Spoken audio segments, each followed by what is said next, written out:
27 दिसंबर मोहतरमा बेनज़ीर भुट्टो की शहादत का दिन, और हमें सबसे ज़्यादा दिसंबर के महीने में जिन बातों को याद रखना चाहिए उसमें सर फहरिस्त जो दो बातें हैं, बल्कि तीन बातें कहनी चाहिए। 71 का वाक़या, APS का अटैक और मोहतरमा की शहादत। हमने जो सबक नहीं सीखा, अभी भी आज के दिन भी, गुज़श्ता रोज़ भी जो वाक़यात पाकिस्तान के अंदर हो रहे हैं, वो दहशत गर्दी, इंतहा पसंदी, उसका चैलेंज पाकिस्तान को आज भी उसका सामना है। 9/11 के वाक़यात के बाद पाकिस्तान इस खित्ते में एक ऐसी वल्नरेबिलिटी का उसको सामना है। सरहद पार से दहशत गर्दी हो रही, मुल्क के अंदर इंतहा पसंद तंजीमें।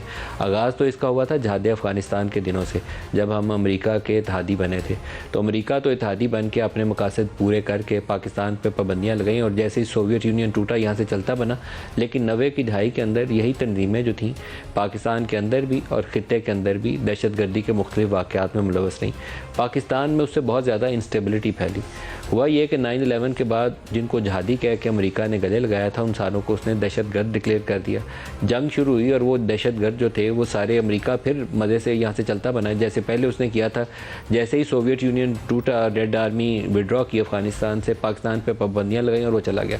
अब भी वो अफ़गानिस्तान से जैसे ही निकला है, उसके बाद पाकिस्तान को मुड़ के उसने नहीं देखा, और दहशत गर्दी को हम एक दफ़ा फिर उसका सामना हम कर रहे हैं।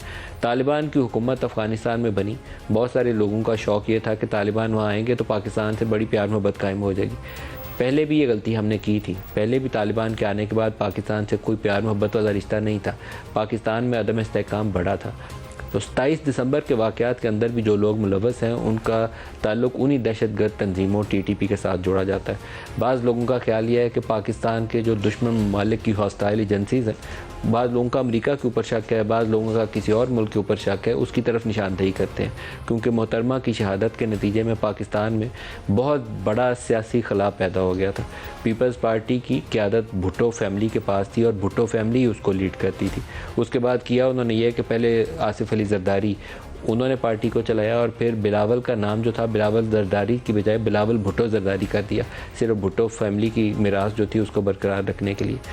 भुट्टो फैमिली की एक अंडरस्टैंडिंग डेवलप हुई थी जनरल परवेज़ मुशर्रफ के बाद, और वो NRO जिसको आज भी बार बार इस्तेमाल किया जाता है सियासत में, वो मोहतरमा और जनरल परवेज़ मुशर्रफ के माबैन एक डिस्कशन हुई थी, और एक रोड मैप ये था कि पोस्ट इलेक्शंस पीपल्स पार्टी और जनरल मुशर्रफ लेड जो PML काफ थी वो इत्तेहादी बनेंगे और हुकूमत बनाएंगे। लेकिन मोहतरमा की असैसिनेशन के बाद पॉलिटिकल सिनेरियो पूरा चेंज हो गया। लेकिन मोहतरमा की शहादत आज भी एक सवालिया निशान है। क्या वो इंडिविजुअल ग्रुप इतने पावरफुल थे कि सानहा कारसाज भी हुआ, फिर उसके बाद आए और 27 दिसंबर को मोहतरमा को शहीद करके चलते बने, या उसके नतीजे में या उसके पीछे कोई और कुव्वतें थीं? हमें उस पूरे वाक़े की छानबीन करके कौमी असम्बली के अंदर बाकायदा उसकी रिपोर्ट सबमिट करनी चाहिए। एक बड़े लीडर को इस तरह खामोशी के साथ हमें आंखें बंद करके उस ज़िम्मेदारी से पीछे नहीं हटना चाहिए कि क्या हुआ, असल हक़ाइक़ जानने चाहिए। और फिर दहशत गर्दी, APS, दोबारा दिसंबर की तरफ आते हैं। तो APS के वाक़े के बाद भी हमने नेशनल एक्शन प्लान बनाया था। उसके बाद आज भी अगर ये ख़बर छपे कि पाकिस्तानी फ़ौज के 4 सिपाही, एक कप्तान, उसने अपनी जान कुर्बान कर दी पाकिस्तान की सरहदों का दिफा करते हुए, और दहशत गर्द सरहद पार से आए या मुल्क के अंदर उनकी पनाहगाहें थीं, उसके ऊपर हमें वो चैलेंज आज भी है, तो फिर हमारी कोताही और नाकामी खुल के सामने आ जाती है। हमें इसका मुकम्मल ख़ात्मा करना है। मुकम्मल ख़ात्मा अमली तौर पर, वो नहीं कि सिर्फ हम ज़बानी एक पॉलिटिकल स्टेटमेंट जारी कर दें कि हमने दहशत गर्दी के ख़ात्मे का तहैया कर रखा है, बल्कि हर वो अमली इक़दाम करें जिसके नतीजे में यहाँ पर वो जो इंतहा पसंद दहशत गर्द तंजीमें हैं, उनका वजूद जो है उसको सफ़ाए हस्ती से मिटाया जा सके। सरहद पार से दहशत गर्दी रोकने के लिए हमने बॉर्डर पूरे को फेंस किया था अफ़गानिस्तान के ऊपर। अगर वो फेंस के बावजूद वहाँ से क्रॉस बॉर्डर टेररिज्म पाकिस्तान में आ रहा है तो कोताही कहाँ पर है? हमने नए यूनिट रेस किए थे CPEC के दिफा के लिए, लेकिन इसके बावजूद हमारी वल्नरेबिलिटी अगर उसी तरह बरकरार है, हमारी फ़ौज भी लगी हुई है तमाम उन एरियाज़ के अंदर, उसके बावजूद यहाँ पर दहशत गर्दी आ रही है, तो खामी कहीं हमारे अंदर भी है, उसका हमें जायज़ा लेना चाहिए। जो डिटर्मिनेशन है मुसल्लह अफवाज का भी और पॉलिटिकल लीडरशिप का भी, वो पूरी कुव्वत के साथ पाकिस्तान में अमन व इस्तेहकाम को बरकरार रखने के लिए होना चाहिए। उसके अंदर कोई दो राय होनी नहीं चाहिए।